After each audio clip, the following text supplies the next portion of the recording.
विकसित राष्ट्रों की श्रेणी में ले जाना है, दुनिया की सबसे बड़ी तीसरी अर्थव्यवस्था इसे बनाना है, तो निश्चित रूप से हमें सबसे पहले उन अपराधियों पर, उन ठगों पर शिकंजा कसना होगा जिन्होंने देश की भोली भाली जनता को लूटा है, ठगा है और देश को ठगा है, लूटा है। तो ऐसे लोगों पर सख्त से सख्त कानूनी कार्रवाई करते हुए हमें ऐसे लोगों को दंडित करना होगा, ठगों को। और जिन लोगों का पैसा डूबा है, फंसा है, उनका पैसा सरलता पूर्वक हमें वापस करना होगा। तब हम कहीं इन दोनों चीज़ों की जो पहली शर्त है, बुनियाद है विकसित राष्ट्र बनाने की और विश्व की तीसरी अर्थव्यवस्था बनाने की, हिंदुस्तान को उसकी पहली बुनियाद यही है कि अगर कोई भी मुल्क विकसित राष्ट्रों की श्रेणी में सम्मिलित होना चाहता है तो उसे अपने यहाँ का लॉ एंड ऑर्डर, कानून व्यवस्था बहुत सख्त करनी होगी और अपने देश को ठगमुक्त, बेईमान रहित राष्ट्र राज्य के रूप में स्थापित करना होगा। अगर वो ऐसा नहीं कर सकता है कोई भी शासक, तो वो भूल जाए कि वो दुनिया की तीसरी बड़ी अर्थव्यवस्था बनेगा या विकसित राष्ट्रों की श्रेणी में होगा। प्रधानमंत्री जी के पास तो बहुत बड़े बड़े आर्थिक सलाहकार होंगे, लीगल एडवाइज़र होंगे और पता नहीं क्या क्या दुनिया भर की चीज़ें उनके पास होंगी। तो निश्चित रूप से वो उन्हें फीडबैक देते होंगे, बताते होंगे कि साहब हमारे देश की कानून व्यवस्था ठीक नहीं है। लोग न्याय पाने के लिए, जो अपराध पीड़ित होते हैं देश में, जो वंचित लोग होते हैं, शोषित पीड़ित लोग होते हैं, उत्पीड़न का शिकार लोग होते हैं, उनको न्याय पाने के लिए यहाँ दशकों गुजर जाते हैं, दर दर के धक्के खाने पड़ते हैं, न्याय के लिए लोग मर जाते हैं, लेकिन उनको न्याय नहीं मिल पाता। तो ऐसे राष्ट्र में, ऐसे देश में जहाँ लोगों को अपने अधिकार प्राप्त करने के लिए, कानून का एग्जीक्यूशन करवाने के लिए, न्याय पाने के लिए, अपना डूबा हुआ धन वापस पाने के लिए इतना संघर्ष करना पड़ता हो, ऐसे देश में विकसित राष्ट्र बन जाना, ऐसे देश का दुनिया की अर्थव्यवस्था बन जाना, बड़ी अर्थव्यवस्था बन जाना, ये बड़ा असंभव सा कार्य है। ये हो नहीं सकता, चूँकि हमें अगर मकान बनाना है, कोई सुंदर भवन का निर्माण करना है, तो पहले उसकी बुनियाद रखनी होगी और वो बुनियाद बड़ी मजबूती के साथ रखनी होगी। और किसी भी देश के विकसित होने की, विश्व की बड़ी अर्थव्यवस्था बनने की यही बुनियाद है कि पहले हिंदुस्तान को ठगमुक्त, बेईमान रहित राष्ट्र राज्य के रूप में स्थापित किया जाए। ऐसा हम नहीं कर सकेंगे तो हमारा सपना ही रह जाएगा। चूँकि यहाँ तो पग पग पर प्रधानमंत्री के नाम पर ही रोजाना आज भी ठगी की घटनाएं हो रही हैं और ठग बेखौफ घूम रहे हैं।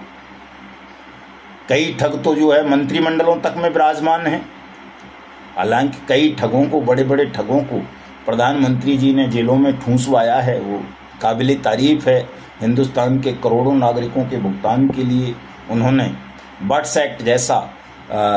सख्त कानून बनाया है, उसके लिए वो बधाई के, धन्यवाद के, अभिनंदन के पात्र हैं। हम उनको बधाई देते भी हैं, धन्यवाद भी देते हैं, अभिनंदन भी करते रहते हैं समय समय पर। लेकिन उनकी सकारात्मक आलोचना करना भी हमारा मूल अधिकार है और हम अपने इस अधिकार का प्रयोग करते हुए उन्हें लगातार सचेत करते रहेंगे कि आपकी गवर्नेंस में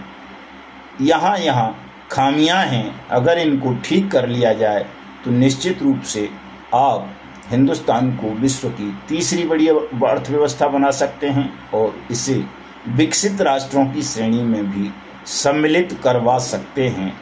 लेकिन पहले आपको ये काम करने होंगे, अपने शासन को वास्तव में आपको ठीक करना होगा। चूँकि आपके शासन में बैठे हुए लोग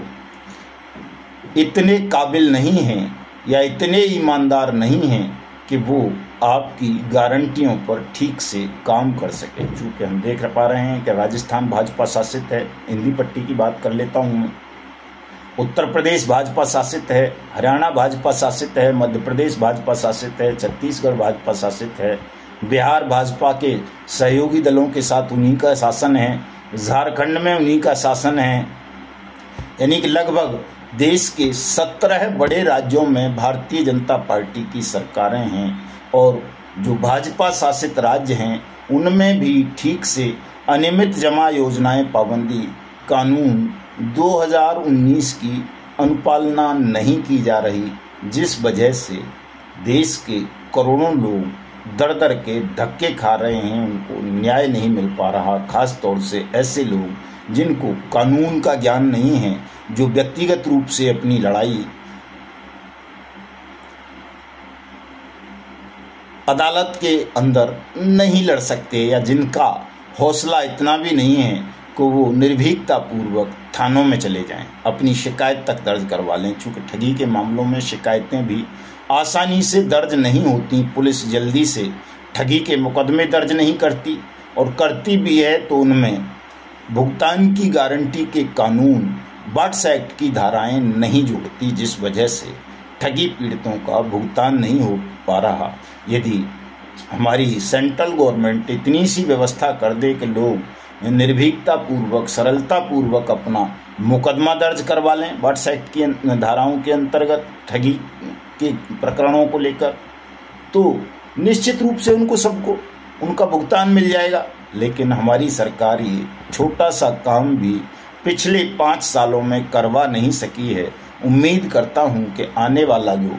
तीसरा कार्यकाल होगा मोदी सरकार का, उसमें सरकार इस विसंगति, इस खामी की ओर ध्यान देगी और सख्ती से ठगों के खिलाफ कार्रवाई करते हुए अपनी पुलिस एजेंसीज को, अपनी प्रवर्तन एजेंसीज को ये डायरेक्शन देगी कि वो ठगों के खिलाफ सख्त से सख्त कार्रवाई करें, आम जनता को मुसीबत ना उठानी पड़े, तुरंत उनका मुकदमा दर्ज हो। और जैसा कि बॉट्स एक्ट में प्रावधान किया गया है कि 180 दिन में